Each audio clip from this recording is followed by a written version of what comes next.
High in the rugged mountains of Macedon, a kingdom pulsed with untamed energy.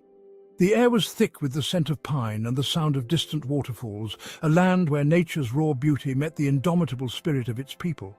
A land of fierce warriors and proud traditions, where every man was trained to defend his home and honor. The clashing of swords and the cries of battle were as common as the songs sung around the evening fires. It was here, amidst the whispers of ancient forests and the roar of mountain rivers, that Alexander was born. The land itself seemed to recognize the significance of his birth, as if the very earth and sky conspired to herald the arrival of a future legend. A prince, yes, but destined for more. From the moment he took his first breath, there was a sense of destiny that surrounded him, a feeling that he was meant to change the world. Even as a boy, the fire of ambition burned bright in my eyes. I was not content to merely exist. I wanted to leave a mark, to be remembered for centuries to come. I yearned for glory, dreamed of legends. I would often stand on the highest hill, looking out over the vast expanse of my father's kingdom, imagining the lands beyond and the conquest that awaited. Alexander devoured scrolls of philosophy and history. His mind was a sponge, absorbing the wisdom of the ancients, the strategies of great generals, and the philosophies that shaped civilizations. He trained relentlessly, mastering the arts of war alongside the sons of nobles. Every day was a test of strength, skill, and endurance, preparing him for the battles that lay ahead. His closest companion, Hephaestion, a young man of unwavering loyalty and sharp wit, was ever by his side. Their bond was unbreakable, forged in the fires of shared dreams and mutual respect. Together, we pushed each other, honed our skills, and dreamed of the day we would test our mettle on the field of battle. We were more than friends. We were brothers in arms, united by a common goal.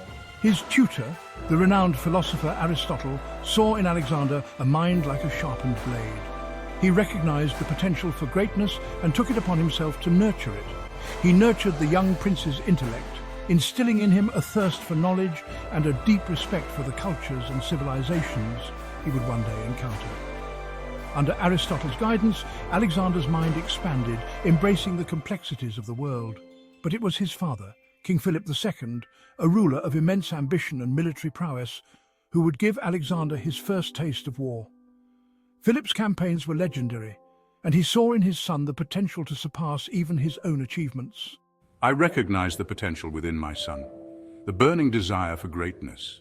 I knew that with the right guidance he could achieve what no other had before. I saw a leader who could one day unite the fractured Greek world under the Macedonian banner. The vision of a unified Greece, strong and invincible, was within reach. And so he began to groom him, to mold him into the weapon that would carve his name into the annals of history. The stage was set, the players in position. Every lesson, every battle, every moment was a step towards the destiny that awaited. The world would tremble before the young warrior king. Alexander's journey was just beginning, and the echoes of his footsteps would resonate through the corridors of time, leaving an indelible mark on history. 16 years old, just a boy in the eyes of many, but with the heart of a lion. A young man on the cusp of manhood, already showing the promise of greatness. This was Alexander when his father Philip rode off to conquer Byzantium, leaving his son in charge of Macedon. It was a moment that would define his future. It was a test, a crucible to temper the young prince's steel, a challenge that would either break him or make him stronger. The Thracian tribes, sensing weakness, rose in rebellion. They saw an opportunity to strike while the king was away. They believed me too inexperienced, too untested to pose a threat. They underestimated the fire that burned within me. They were wrong. With a speed and ferocity that belied his age, Alexander marched north, his army a whirlwind of bronze and iron. Every step was a testament to his resolve. He met the Thracians at the foothills of Mount Haemus. The stage was set for a confrontation that would echo through history. The rebels, confident in their numbers, charged headlong into the Macedonian lines. They believed their sheer force would overwhelm the young commander. But displaying the strategic brilliance that would become my hallmark, I outmaneuvered them. I saw their weaknesses and exploited them without mercy. I led a devastating counterattack, shattering their ranks and scattering their forces. The battlefield was a testament to our might and strategy. The victory was swift, decisive, and sent shockwaves throughout the Greek world. It was a clear message. Macedon was not to be trifled with. This was no boy king, but a leader forged in the fires of battle. A leader who would go on to change the course of history. The Lion of Macedon had drawn first blood, and it would not be the last. This was just the beginning of Alexander's legendary journey. Through the crucible of battle, the bond between Alexander and Hephaestion grew even stronger. Theirs was a friendship forged in mutual respect, unwavering loyalty, and a shared thirst for glory. I became Alexander's confidant, his most trusted advisor, a calming presence amidst the chaos of war, a voice of reason he often relied upon. Their bond extended beyond the battlefield. They shared a love of literature, philosophy, and the thrill of the chase. They were two halves of a whole, their strengths complementing each other perfectly.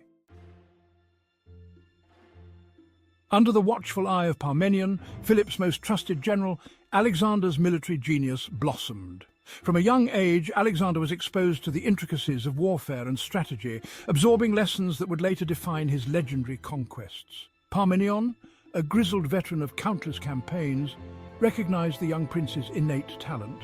He saw in Alexander not just a future king, but a military prodigy who could change the course of history. I taught Alexander the art of siege warfare, the importance of logistics and supply lines, and the delicate dance of diplomacy.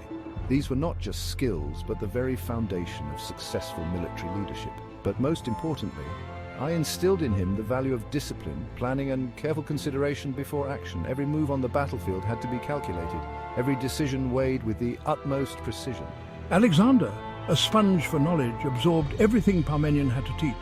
He was not just a student, but a keen observer, always eager to learn and improve. He studied the tactics of his enemies, learning to anticipate their moves and exploit their weaknesses.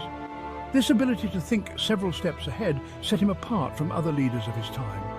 He drilled his troops relentlessly, forging them into a disciplined fighting force unmatched in the known world. His men were not just soldiers, but an extension of his strategic mind, ready to execute his plans with precision and unwavering loyalty. Section 5. The Eagle Takes Flight.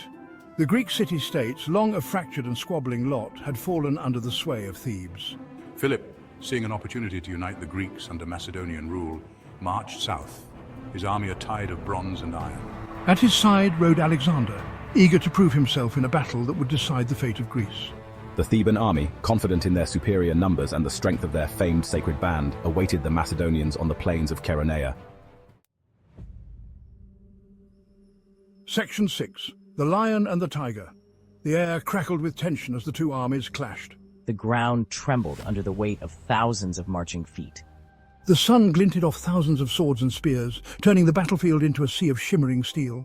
Alexander, at the head of his companion cavalry, a whirlwind of youthful fury, tore through the Theban ranks. He fought with a ferocity that belied his 18 years, his every blow precise, deadly. Hephaestion, a shadow of death beside him, cut down all who dared stand in their way. The battle raged for hours. The outcome hung in the balance. Section 7. A King's Education.